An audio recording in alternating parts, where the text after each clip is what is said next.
You're listening to the Meditation and Attachment Podcast with George Haas. For more information, please visit our website at www.mettagroup.org. That's www.mettagroup.org.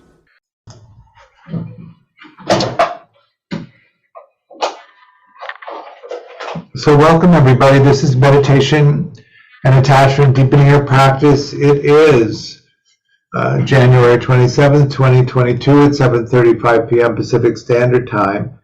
And we've been talking about how to organize practice and what might be useful in practice, and then began to talk about the entry into the insight way of practicing using the Theravāda map that Mahasi Sayadaw commented on in his Manual of Insight. Really talked mainly about the first stage of that, entering into an exploration of developing sensory clarity around the experience of sensing. So you have the five senses. And then you have mind, which orients where your attention goes in each moment of meditating. The second stage is knowledge of conditionality, which has a lot of different meanings or a lot of different avenues of exploration. Mahasi talks about 5 different ways in his manual, if you look at it. One of the things to think about is you're here in this present moment. How did you get into this present moment? So you got into this present moment because all of the present moments before this moment happened allowed you to be here. One of the things I noticed as a child was my mother and grandmother were very interested in gardening. And they could look at different gardens and have a sense of how long the garden had been there because of the state of the trees. When I first moved to Los Angeles, I lived in Brentwood on Darlington Way. And there was a house on the corner that had an old wisteria vine growing across the front porch. I found that was very settling because the vine itself had been there for maybe 50 years. And if the vine had been there and growing for 50 years, one could deduce from that the environment around it had been suitable for it to grow and develop over the course of that time. Is that making sense? So that even though in the present moment we can't know what the conditions of the past are, we can't really remember or experience them, what we can know is that in the conditions of the past were such, we can infer into that they were such that we've ended up where we are now. Is that making sense? You don't have to worry about it so much.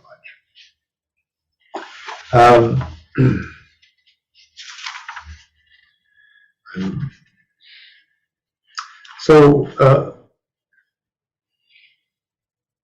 seeing matter, seeing the causes of mind. Again, we are separating the idea of the sensing experience, sensing the physical quality, and then the mind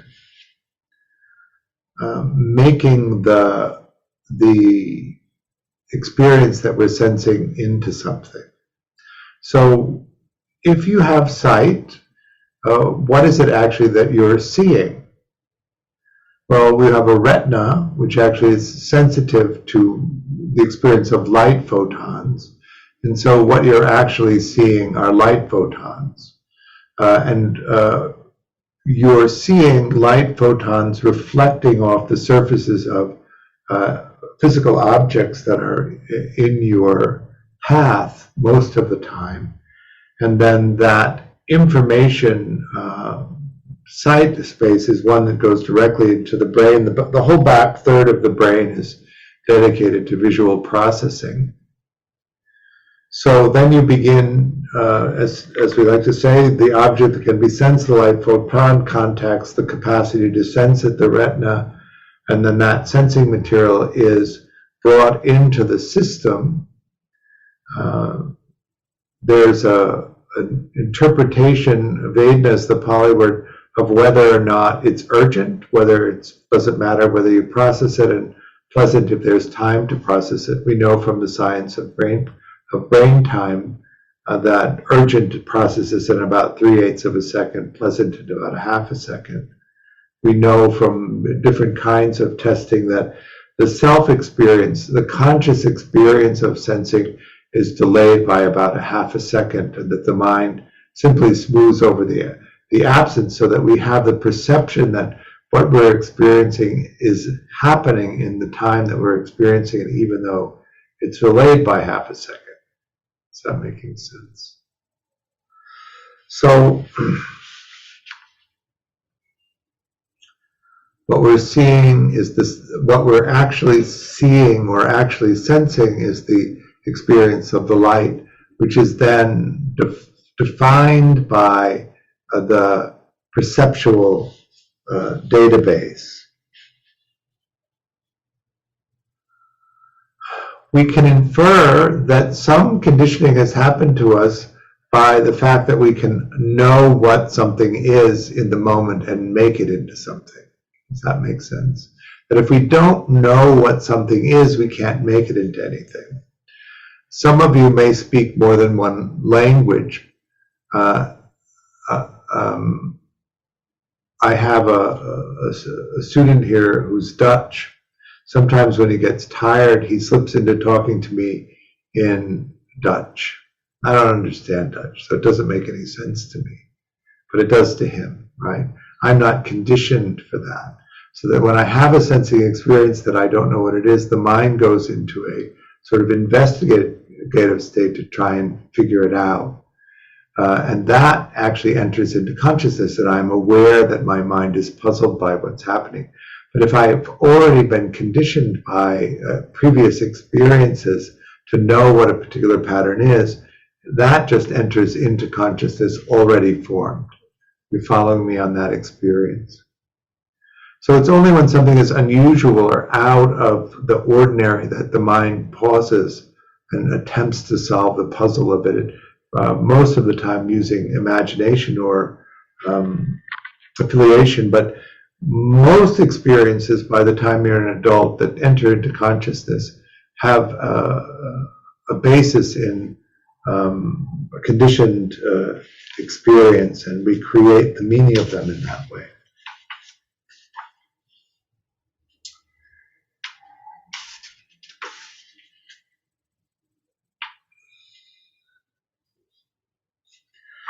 So then, another way of seeing conditionality is to understand that things arise and things pass away. Everything changes. When we understand the act of knowing whatever it is, it's this process of the object that can be sensed, meaning the capacity to sense it, consciousness of that contact experience arising, so consciousness of the sensing experience, which is then compared to the perceptual database. If there's an entry that's close enough to it, the meaning of that attaches to the undifferentiated ultimate reality experience, and it becomes conceptual reality.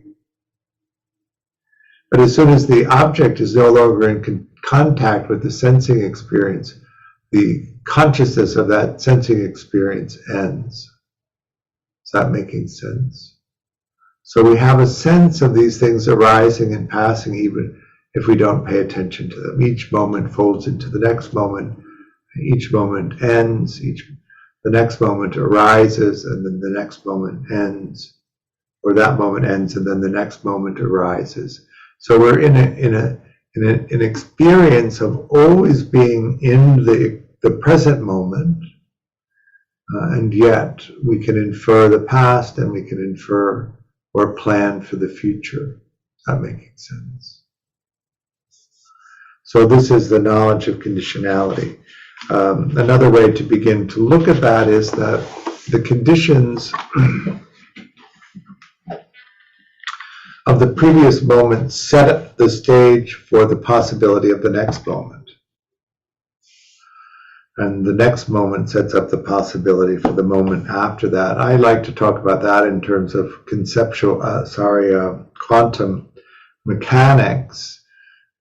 In the moment that you're in, you have chosen out of all of the different choices that are available in that moment, the action that unfolds. And from that choice that you made in the previous moment, all of the choices that were available in the next moment open up. And as soon as you pick one of those, all of the options except for the one that you pick vanish, and you move into the experience of the choice that you made. Is that making sense? One of the things about conditioned experience is that if we're not really mindful of this, we can just get into the habit of choosing over and over again the same kind of option. So that we get into what the Pali word is samsara, this conditioned life where we're just constantly responding to the experience of the present moment as if the conditions of the past confine the present moment in the same way that the past was confined. But what we really want to begin to see is that in each moment, all of the possibilities that there are that we could possibly choose from are open and present, and we could choose any one of them. When we get stuck into these limited views of things, what ends up happening is that we only see the views that we believe are possible, and we only see the things that we think are possible, the choices that are possible because of the restriction of the view, and we miss all of the other possibilities that are in front of us. So the more that we work to clarify the view and see clearly what it is, what is possible in that moment, and feel free to choose from it, can we choose differently than our conditioning had previously allowed. Does that make sense?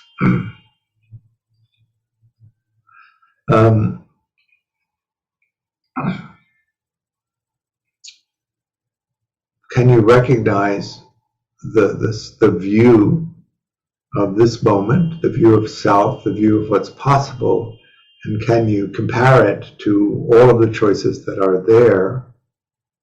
And can you do it fast enough that the moment doesn't move into the next moment before you've chosen?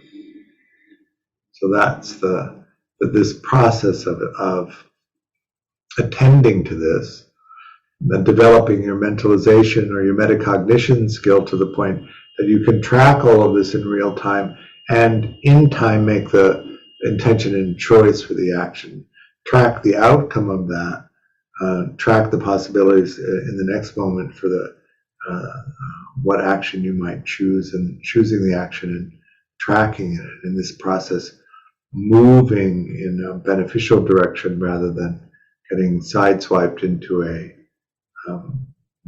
afflictive strategy.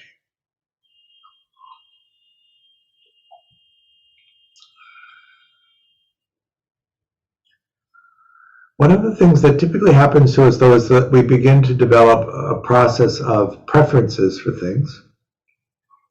And then as we go through the world, we make these mind moments, these snapshots of things that we like, and we exclude things that we don't like. And so as we create this experience of conceptual reality, it is really a representation of things that we prefer, or the things that we don't prefer conveniently left out of it. So part of this shift in understanding the nature of things is to shift out of the belief that what you see and how you've created conceptual reality is an accurate representation of what's there, necessarily. We can know it in the way that human beings can know about things. We can touch into the sacredness of the experience of this life, but we are still limited to knowing it in the human form. Another aspect of conditionality is this process of the selection and how meaning is inferred into things. We were on retreat in December and January in the Sierras, and from my vantage point, there's a yurt where we meditate. Looking out the window, I could see a woodpecker. I have an affinity for birds, and one of my favorite things to do as a child was to go to a park called Harm's Woods, which was a drive from where we lived, and run into the woods. And at that time, you could actually see great northern woodpeckers in the forest. They've since become extinct, but so 60 years ago or so, they were still around. And they were quite large and magnificent birds, and the sound that the pecking on the wood made was quite vivid. It left a big emotional impression, a big memory. So that when I see the woodpecker, or I see a woodpecker now, even though it's not the same bird, when my mind goes to the database to create the experience of the moment, one of the references that it uses is that childhood experience of enjoyment of the woodpecker. So I see a woodpecker now outside of the yurt pecking on the tree, and as the meaning of the conceptual reality is formed, it has a strong emotional component to it, which is actually the childhood experience associating with the experience of the present moment. Is that making sense? So that what we want to really be able to know as we examine the experience of the present moment is the meanings that we're associating with the experience of the present moment, and to also know whether or not the meanings that we're associating are based in the present moment experience or based in the memory of similar kinds of experiences as we identified and made the moment that we are experiencing. Is that making sense? The other thing to pay attention to is the effect that has on the mind and the mind moments that it's selecting. So the visual field in that moment was out of a window at a tree that was being pecked by a small woodpecker. The internal visual image, though, was the image of Harm's Woods, and me as a child running through the woods chasing after a woodpecker that was jumping from tree to tree, and that that emotional exhilarance that was there. And then the cognitive understanding that that particular species is extinct, and the sadness that comes in. And so that there's a melancholy experience that then becomes attached to the experience of the present moment and the bird of the present moment, and then an aversive reaction to that sadness that's arising, and then the gaze is shifting to divert away from the experience of watching the bird. Is that all making sense? Can you then track all of those things happening in the present moment so that you actually have a complete understanding of what it is that you're experiencing in that moment, and then creating and pushing into the experience of the present moment when you form your intention and action, so that you're actually in line with the present moment and not engaged in an intention and action that's distorted by the perception. There it is.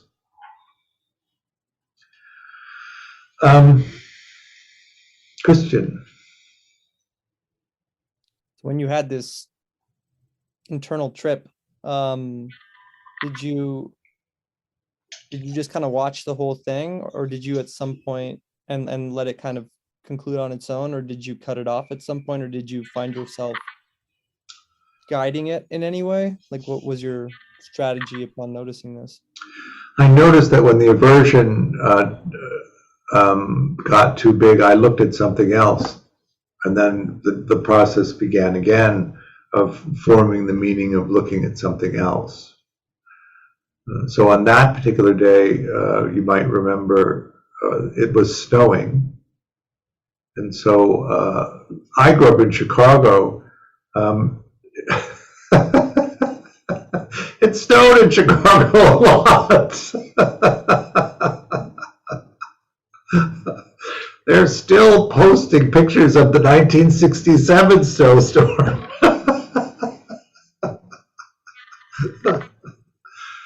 Yeah.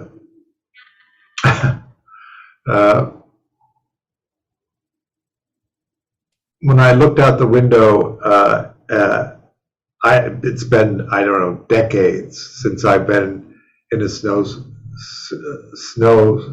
It wasn't even a snowstorm. The snow was just sort of falling like a Christmas card, if you know what I mean by that. Just a pleasant falling of snow, no wind, not particularly cold. The snow was stacking up on the branches for an inch or two. Everything was covered. Because there was no wind, it just stayed there. It looked absolutely magical.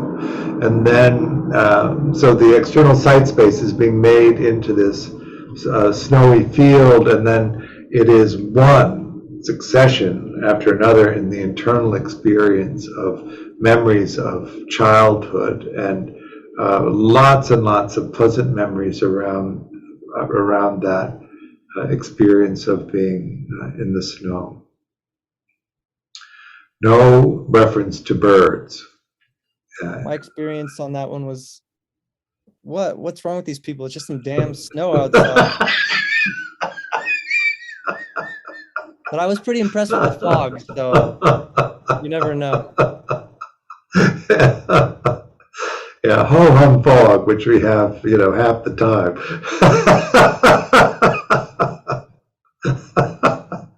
So you were watching us just enchanted by the snow, which seemed quite ordinary. Yeah, I was like, I'm not gonna even try and have a magical experience. Have their snow thing. Snow. What actually delighted me even more than that was 2 days later when it turned into gray slush, which I remember from growing up in Chicago, where it always turned into gray slush. So that made me laugh pretty hard. But what you're beginning to, I think, collect in this conversation is that we experience the present moment in reflection to our conditioning, and that conditioning informs in many different kinds of subtle ways the way that we perceive the present moment. And we can assign meanings and actually limitations or expectations to the experience of the present moment, which then can be confining in terms of the choices that we make out of the choices that are available to us. Is that making sense?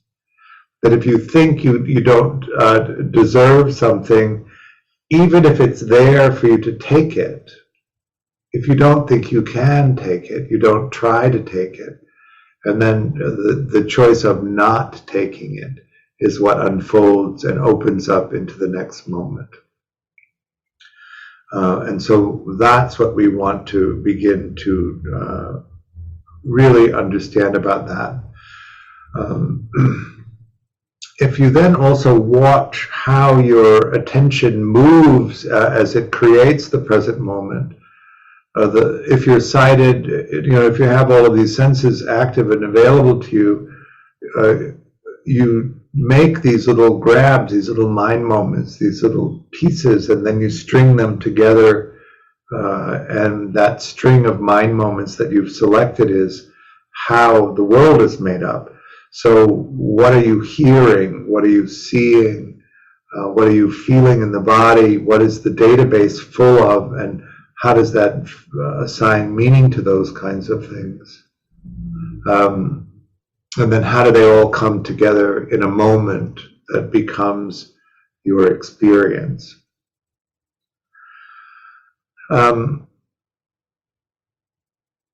So I described that a little bit, looking out the window, seeing light that became the pattern of a tree with a woodpecker on it, and then associating that pattern of light to the database and pulling up the string of woodpeckers,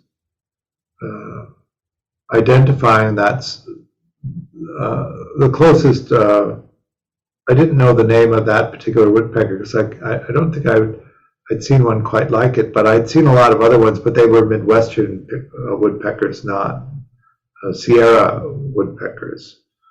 But one of the things about moving from place to place in a life is that everything changes slightly, but is recognizable. And then, and then having the emotional quality of those early experiences, and then the sadness following it.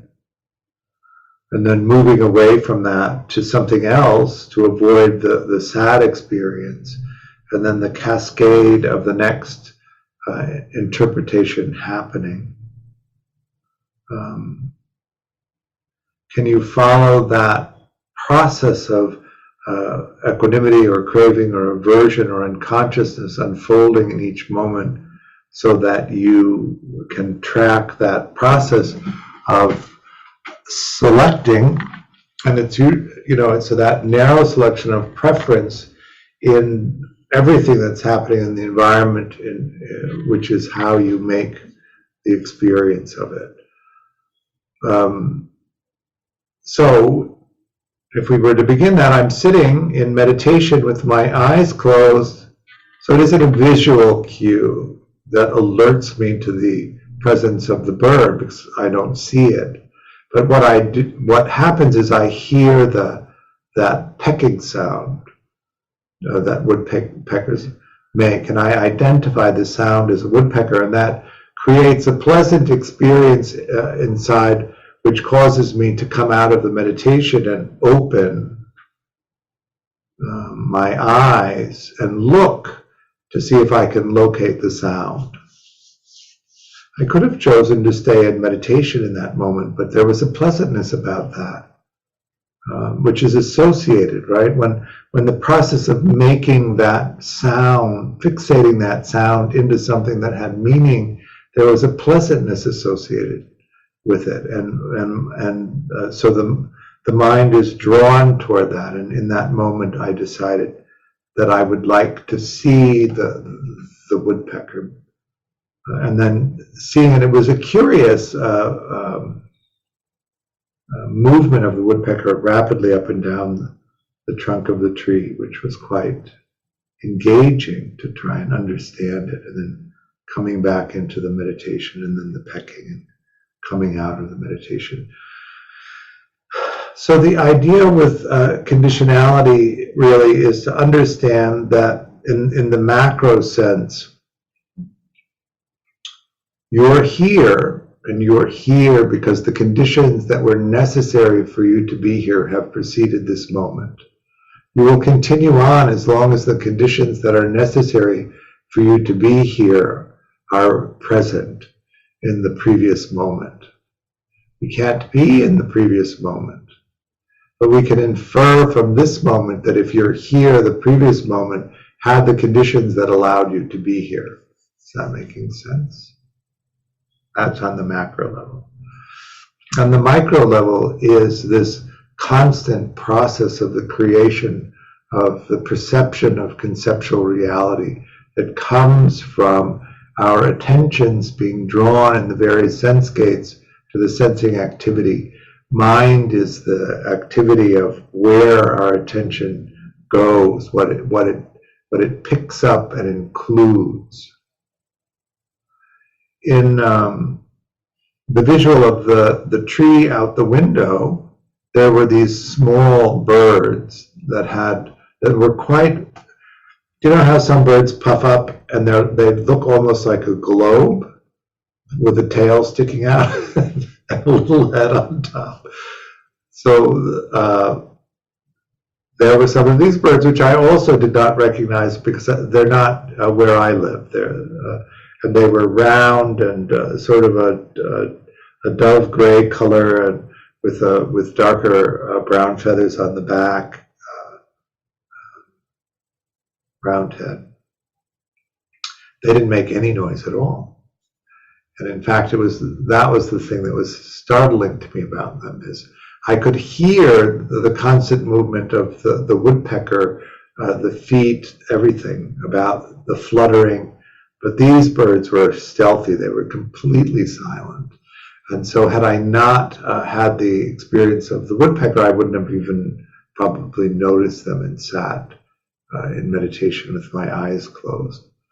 So without the condition of the woodpecker pecking and hearing the sound of it, none of that actually would have been an experience. It could have come and gone without me being aware of it in any way.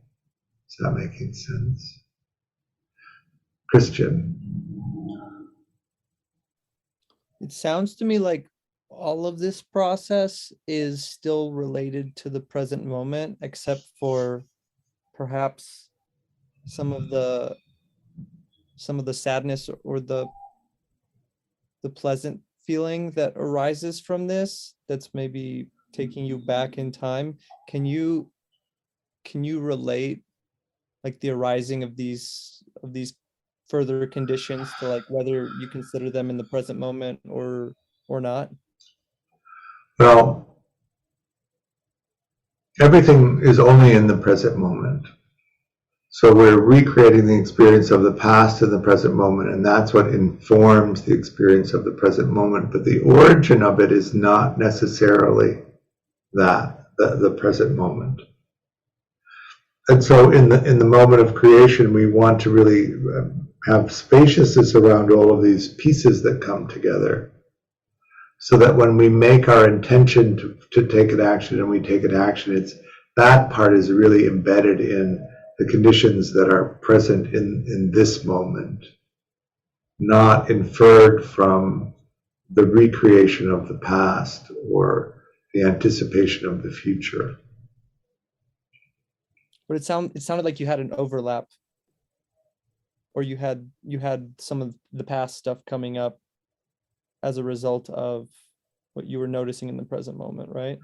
Yeah, I think that in each moment when we create the present moment, when we're using the perceptual database to do that, the meanings of the past that are embedded in the database are then associated with the present moment. And if we're not clear about that, then the past and the present moment conflate, and then we're acting as if we are in the memory of the past, not in the present moment. That's the thing that's the most limiting of the choices of the present moment, is we lose sight of the present moment experientially and slip into the memory of what happened, and then we feel confined by what was possible in the past, not what's available in the present.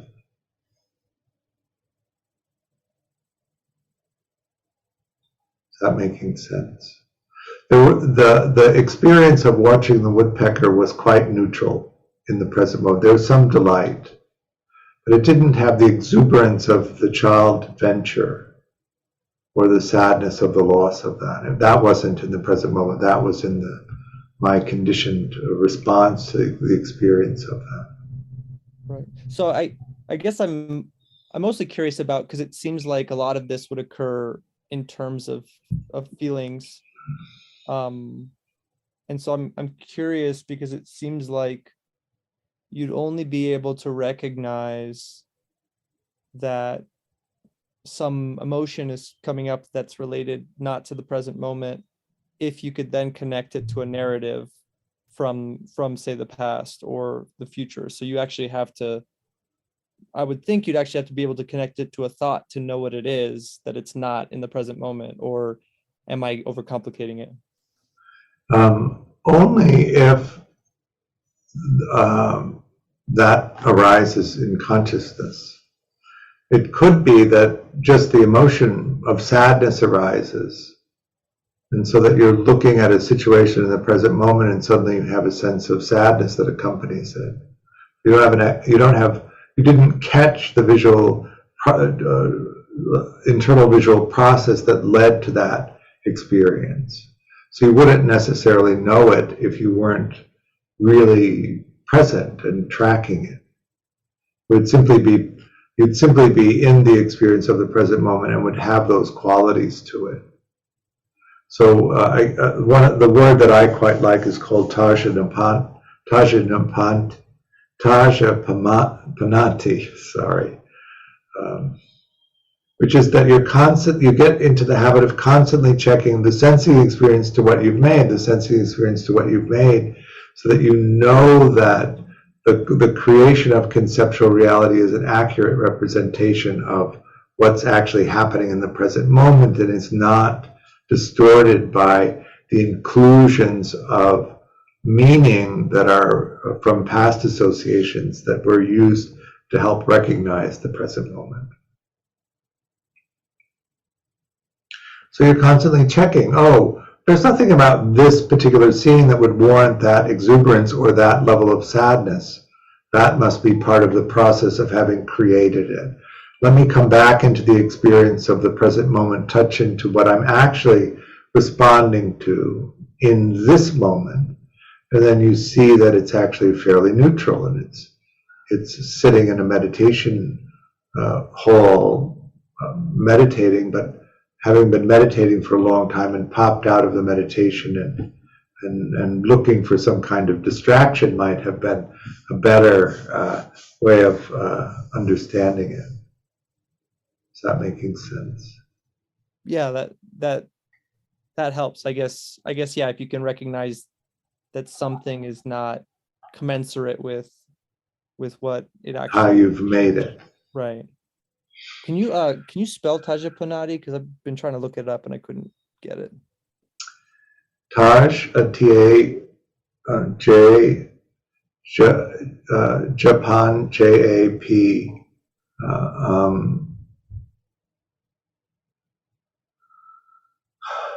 A-N, and then Panati is P-A, I think, N-N.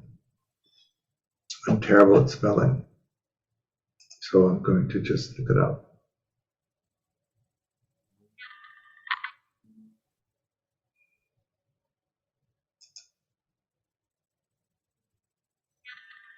Tajjapannatti.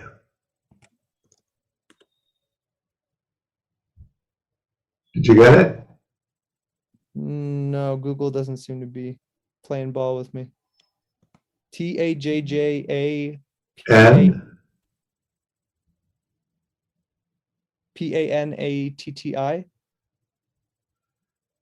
Taj, T-A-J, Japan, J-A-P-A-N, Nati, A-N-T-T-I. Pretty sure I'm going to be the one who comes up because I'm the one who talks about it the most.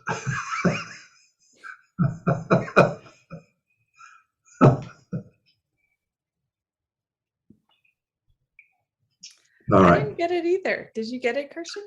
Mm-mm. All right. Let me try.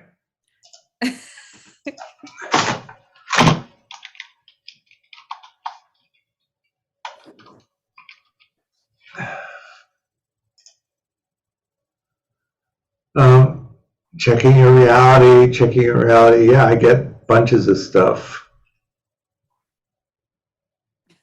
That is crazy. We're not at your level.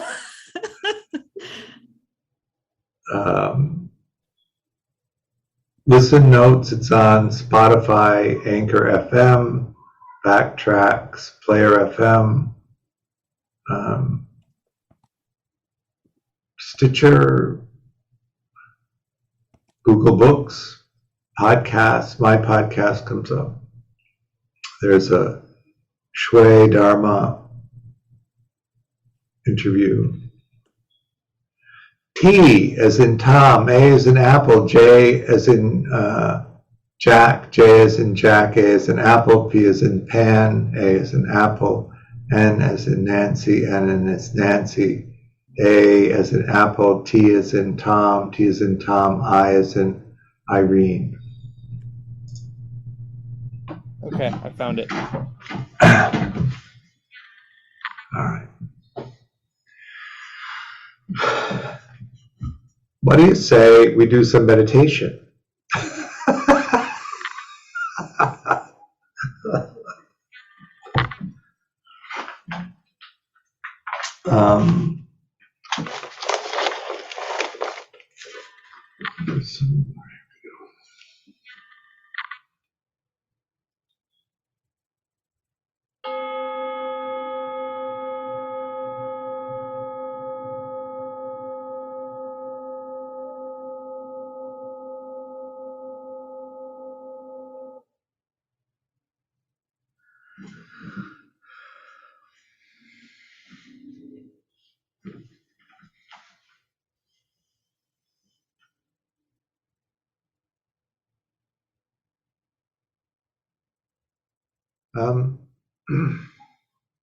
How'd that go? Más o menos.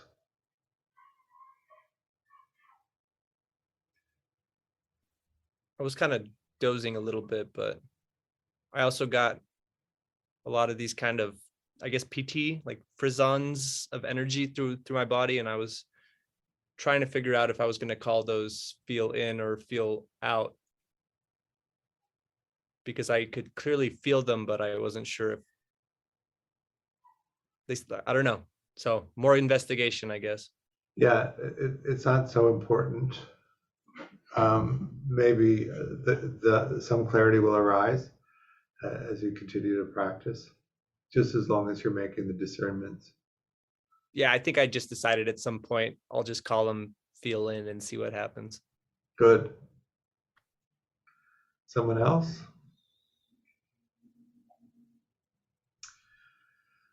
Well, let's see. We have a new level 1 starting on Sunday. We had requests from people to do it on Sunday rather than Saturday, so we're starting a series on Sunday. I'm teaching with Sam Akers. Some of you may know her. That'll run for three Saturdays every other week. We're starting a new level 2 in April, I think April 11th.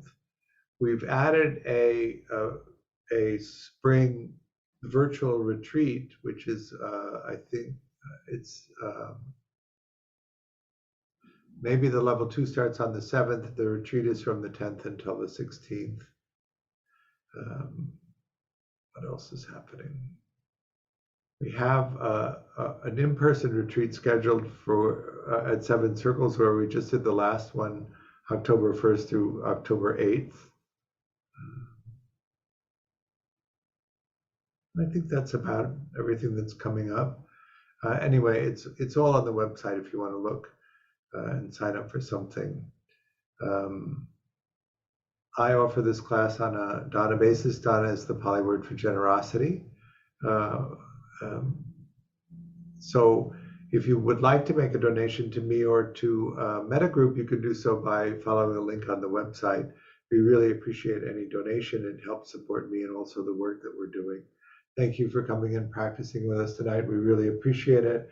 If you want to practice in the morning, we have morning meditation, which you can get through Patreon. So Mettagroup on Patreon, 7:30 to 8 o'clock in the morning, Monday through Friday. Thank you and see you soon. Bye. Good night, George.